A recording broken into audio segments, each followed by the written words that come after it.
Hello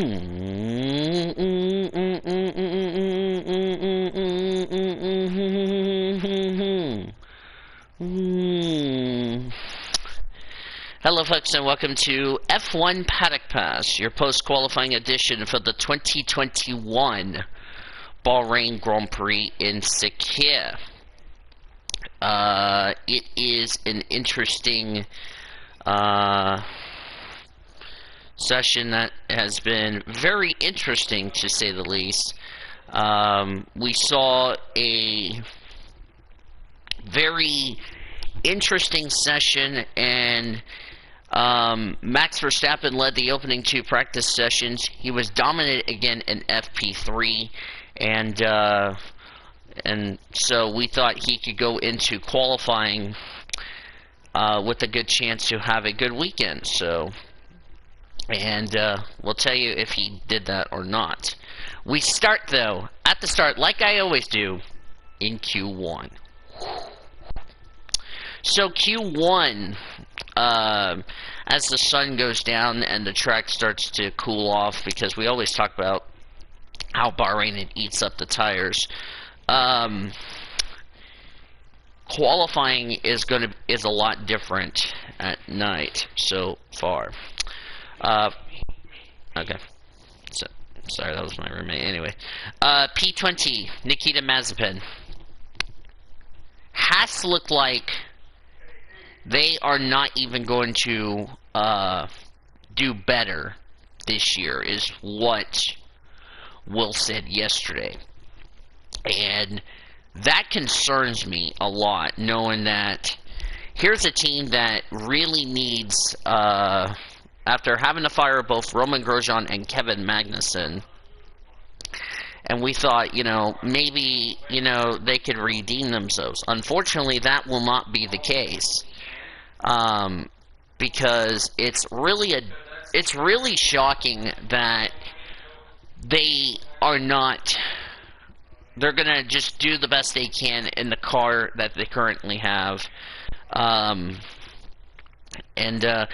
has to look like they were really off the pace so far the entire weekend. I've seen, according to their times in FP3, they were really not good with Williams there. So P20 for Nikita Mazepin, P19 Mick Schumacher. It's been a struggling weekend for Haas all weekend long, but Nikita's been fighting a really uncomfortable balance in his car, and that's pretty much about it. P18, the big shock, Sebastian Vettel. As if his qualifying could not get any worse coming from 2020 to this season.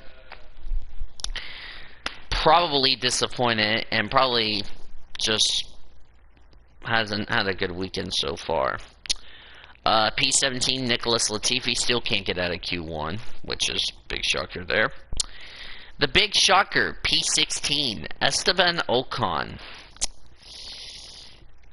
Alpine has been kinda struggled this weekend. In FP3, they really struggled. And going into qualifying, I thought, they could be a lot higher, but for Ocon to be 16th on the grid, that's not good news. So, yeah, so those were the drivers out from Q1, P20, Nikita Mazepin, P19, Mick Schumacher, P18, Sebastian Vettel, P17, Nicholas Latifi, and P16, Esteban Ocon, which takes us to Q2.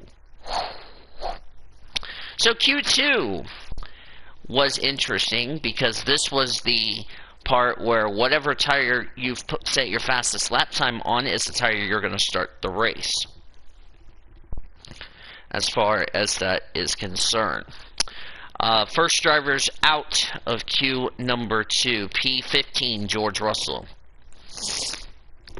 Still a pretty good weekend for George. A lot better than this time last year, where they have been struggling trying to get a Williams car out of Q1. He's finally gotten the car really comfortable, and He is going to start 15th tomorrow. P14, Kimi Raikkonen. The damage he got after the crash in FP2 yesterday, which is, as you can tell in the map right here, coming through turn 2, got on that curb, and as you get on that curb, it just sent the back of the car around. He went in the gravel, he hit the deal, and we were kind of concerned whether or not he had to change the gearbox. Turns out, I don't know if they did that or not. If not, then he'll start P14. If he did, then that's a 5 grid spot penalty for a brand new gearbox. P13, Yuki Tsunoda in his first qualifying for AlphaTauri and also in his F1 career. P12, Antonio Giovinazzi. Alfa Romeo has been somewhat getting better. I mean, after, most of the qualifying they had last season where they started towards the back of the grid, they're somewhat slowly but surely right there, if you ask me, as far as that's concerned. But the big shocker, P11, Sergio Perez for Red Bull. That had to sting, but Checo is still trying to get used to the RB16, and he's had some good pace so far in this weekend, but just wasn't meant to be. So he missed it by a fraction of a second, like 35 hundredths of a second. He missed it getting into Q3, but Sergio will have a free choice of tire tomorrow, and that is the big thing. So those were the drivers that were out. P15, George Russell. P14, Kimi Raikkonen. P13, Yuki Tsunoda. P12, Antonio Giovinazzi. P11, Sergio Perez, which takes us to Q3. So Q3 was interesting. P10, Lance Stroll. Aston Martin Racing, I thought, the AMR 21, I thought was going to be a lot higher, like around 3rd or 4th, but P10, yeah, they've been having some struggles this weekend so far. P9, Fernando Alonso in his first qualifying back for Alpine. Completely out-qualified his teammates, so that's a good job to see Fernando making it into Q3, so good for him. P8, Carlos Sainz for Ferrari, which is not where they needed to be, but still a good effort if you ask me. P7 and P6, the two McLarens. They look pretty good throughout the entire weekend. Even Norris was ahead of the Mercedes in FP3, so which is pretty good if you ask me. P5, Pierre Gasly. Great qualifying for him. Same with Charles Leclerc in P4, which brings us to the top 3. P3, Valtteri Bottas. P2, Lewis Hamilton. And Max Verstappen is on pole. Max has been really good this weekend. He's, like I said, he's dominated all 3 practice sessions. Takes the pole, which is pretty good, if you ask me. He beat Lewis Hamilton by 0.3 of a second. Zenith Gaming, how are you? I thought he had a very good lap. It looks like Red Bull might have a good chance to do well in the race tomorrow. If Max can get off the line and pull out to a big gap to where the silver arrows, or the black and silver arrows, I should say. If Max can just have a good start tomorrow, take off in the sunset, and have a good strategy, I think Max Verstappen will definitely be in a good seat. Because here's the thing, Max won our last Grand Prix race, won the finale back in Abu Dhabi at the end of last season.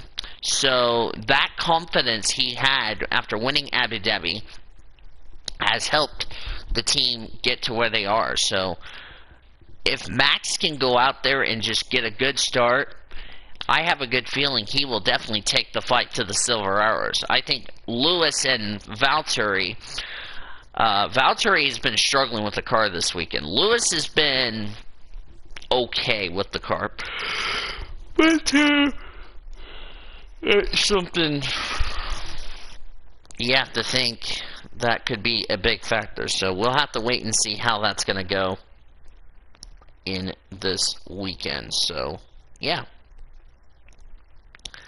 but other than that,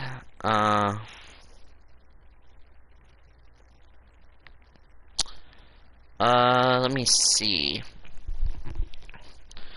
Yeah, I could see that if Max doesn't have any reliability issues this season, if they can have some good races where the car's not snappy and all that, I have a good feeling they might take the fight to Mercedes, because that's something Red Bull cannot afford as a bad start, and they got to go out tomorrow guns blazing and all that. I think that's the key for them, in my opinion, for tomorrow.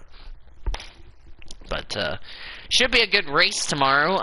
57 laps around this amazing track. This is our first night race. I forgot to point this out to all of you guys. So that's your lot from Paddock Pass for qualifying.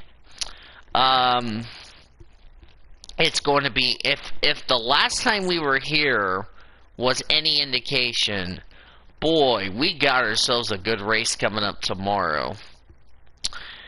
And it's going to be interesting, and all the questions are this: can Max make it a perfect weekend? What can the silver and black arrows are going to do? How good will the midfield be as far as the race tomorrow? We got a lot to play out tomorrow, and it's going to be a very good race. Join us Monday for the post-race edition for the 2021 Bahrain Grand Prix. Enjoy the race tomorrow. It will be fun. 10:55 Eastern Time on ESPN2. We will have the first race of the 2021 F1 season. But for now, from me, from you, from all of us here, make sure you hit the like, favorite, subscribe. Thank you for the subscribe, bud. And we'll be back to tell you how the race went on Monday and all that. So for now, that's your lot. We will see you guys later.